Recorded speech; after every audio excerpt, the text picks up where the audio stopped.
एरोद की आई हुई सरदारी, रानी राधा, रानी शोभा, बोका, मेरे ख्याल से नांगल जमालपुर के भी कुछ लोग आए हुए थे। अनेक गांव के साथीगण यहाँ पे उपस्थित हैं। कुछ के गांव में मैं जा पाऊंगा, कुछ के गांव में मैं नहीं जा पाऊंगा। हल्का इतना लंबा चौड़ा है कि सब जगह पहुंचना संभव है। तो मेरा तो एक सबसे पहले दरखास्त मेरे साथियों से है, जो मेरे साथी रहे हैं और मेरे से पहले मेरे बाबा जी के रहे हैं, कि भाई आप अपने आप को इंद्रजीत सिंह समझ करके मेरे लिए वोट मांगो। और मैं आज आपके गांव के अंदर आकर के जो भी साथी बाहर के गांव के हैं उनसे कह रहा हूं कि मेरा संदेश वहां तक पहुंचाओ। और आप लोगों को कह रहा हूं, एरोद वालों, कि हम जब वोट मांग रहे हैं आपसे, तो हमने काम किया इसलिए वोट मांग रहे हैं। हमने 10 साल के लिए काम किया, किसी को नजर नहीं आता तो अंधा होगा। लेकिन भारत सरकार की तरफ से जो काम हुआ है स्पष्ट है, चाहे रोडवेज का हो, हाईवेज का हो, एम्स का हो, अटरम पटरम जाने लग जाऊं तो सैकड़ों टाइम दिला सकता हूं। देखने की बात है कि आज के दिन भारत सरकार का इलेक्शन हो रहा है, ना कि किसी जिला परिषद का, ना कि किसी एमएलए का, ना कि किसी कॉरपोरेशन का।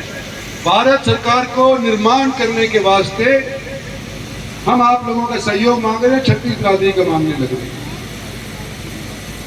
आज से 25 साल बाद जब भारत को 100 साल आजादी के पूरे हो जाएंगे, तो क्या हम भारत को एक विकसित भारत देखना चाहते हैं कि नहीं देखना चाहते, ये अपने दिल से पूछो। और अगर भारत को आप विकसित देखना चाहते हैं तो आज के दिन आपका वोट भारत के निर्माण के लिए ही बीजेपी को और कमल के फूल को पढ़ना चाहिए। और एक शगुफा छोड़ा जा रहा है कि हमारे को अगर 700 वोट मिल गई तो हम संविधान को बदल देंगे। ये मैं आपके बीच के अंदर खड़ा होकर के कहना चाहता हूं कि संविधान बदलने की तो क्षमता आज भी थी।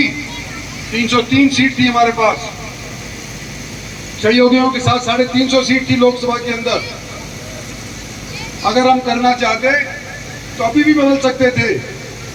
जब मुद्दा उनके पास, कांग्रेसियों के पास कोई नहीं मिलता, तो एक शगुफा जोड़ रहे हैं। आज आपसे मैं यूं कहना चाहता हूं कि बाबा साहब अंबेडकर की दी हुई कॉन्स्टिट्यूशन के साथ जरा सो भी हेर फेर हम नहीं होने देंगे।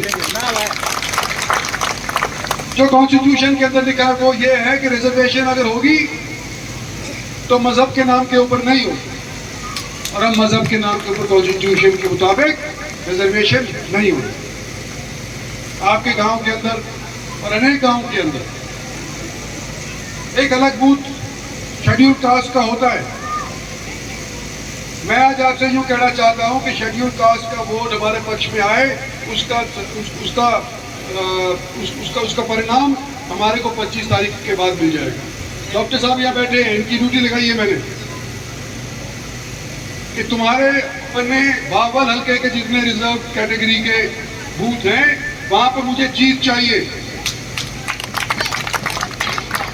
बावल हल्के के अलावा भी डॉक्टर साहब हरियाणा के मंत्री हैं। कम से कम हमारे गुड़गांव क्षेत्र के अंदर कोशिश ये करी जाए कि हरिजन बूथ के ऊपर, सबके ऊपर मेरी जीत हो। भारत के अंदर सरकार बनेगी, नरेंद्र भाई मोदी प्रधानमंत्री बनेंगे, और आने वाले समय के अंदर मैं आपके काम आने वाला बंदा हूं। पहले भी काम आया हूं। आपकी दी हुई ताकत को मैंने अपने लिए इस्तेमाल नहीं किया है, इलाके की तरक्की के लिए इस्तेमाल किया है। ये इलाका गवाह है और ये भगवान गवाह है। और आज आखिरी तो के ऊपर जब मैं 74 साल का होकर के 45 साल आपके बीच में रह करके जब आप लोगों का सहयोग मांग रहा हूं, तो कोई एक तो वजह बताए कि आप मेरे को नहीं दोगे। आज ये इलेक्शन हमारे देश के लिए है, और कौन सा शख्स यहाँ पर बैठा हुआ है जो हित नहीं चाहता। अगर आप देश हित चाहते हो, खासतौर पर नौजवानों पे वोट डाल रहे हो जो 18 साल से लेकर के 23 साल के व्यक्ति हैं, वो पहली बार अपना वोट डालेंगे। और ये जब बड़ी उम्र के होंगे तो सोचेंगे कि हमने देश को संवारने के, बनाने के लिए, विकसित करने के लिए अपना वोट का प्रयोग किया था, कि देश का नाश करने के लिए किया था। मैं आज बता रहा हूं आपको कि जिस राह के ऊपर आज के देश चल रहा है, बड़ी मुश्किल से चल पाया है। अनेक शख्स गुजर गए, स्थायी सरकार देश के अंदर नहीं बनी।